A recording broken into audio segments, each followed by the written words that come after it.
Sans souci de la loi ou en la contournant impunément, ces responsables offrent des millions d'euros pour l'édification de mosquées aux plus radicaux des chefs religieux musulmans, à des fins électoralistes, sans aucun contrôle préalable et au détriment des contribuables.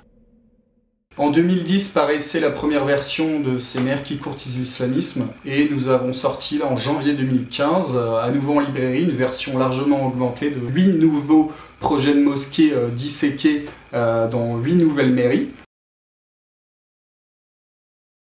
L'objet du livre, c'est de parler des aides matérielles aux mosquées. Parfois, il viole la loi de 1905 et parfois, il la contourne en créant des associations culturelles, loi 1901, à l'inverse des associations cultuelles, loi 1905.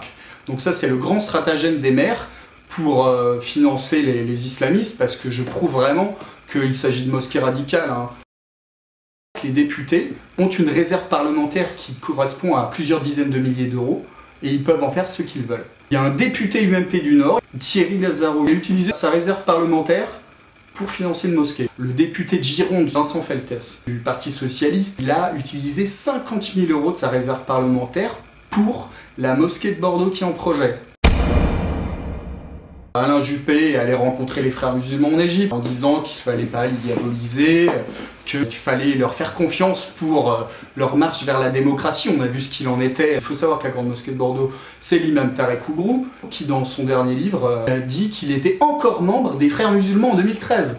Il dit clairement qu'il faut lire le Coran comme les salafistes, il dit clairement que le prophète est un chef d'État et que forcément l'islam est politique, etc.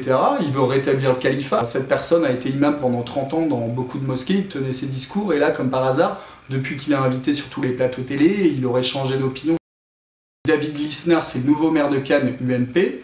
Ils ont mis le terrain à disposition, mais gratuitement, le terrain municipal.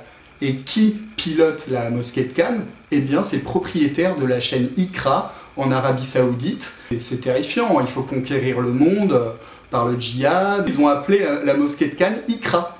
Et ils ont nommé un imam qui est de l'UIF, des frères musulmans. Un exemple concret d'aide matérielle de l'UMP aux islamistes.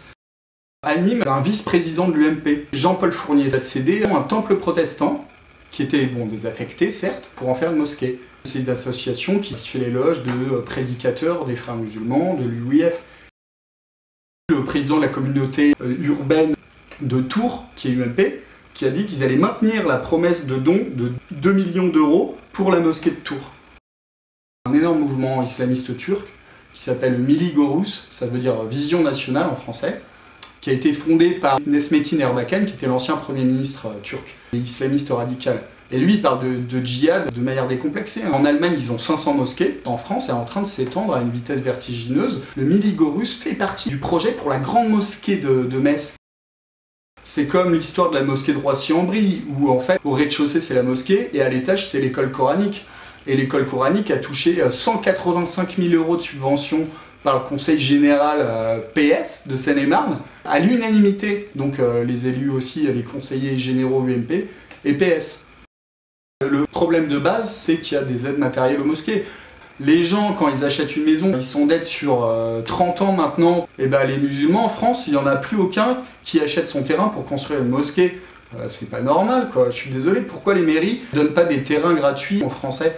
Ils donnent des facilités matérielles aux islamistes. Ils mettent le pied à l'étrier aux islamistes.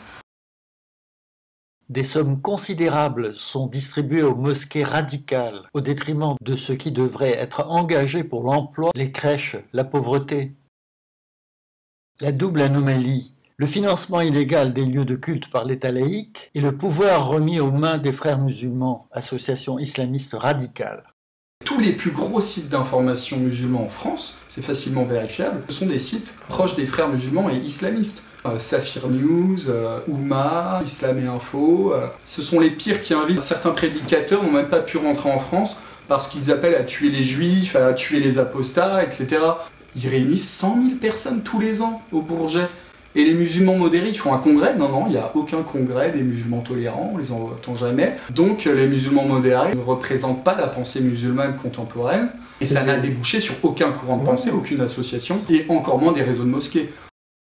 L'islamophobie, c'est un terme qui est renvoyé à la face de tous ceux qui critiquent l'islam en tant qu'idéologie.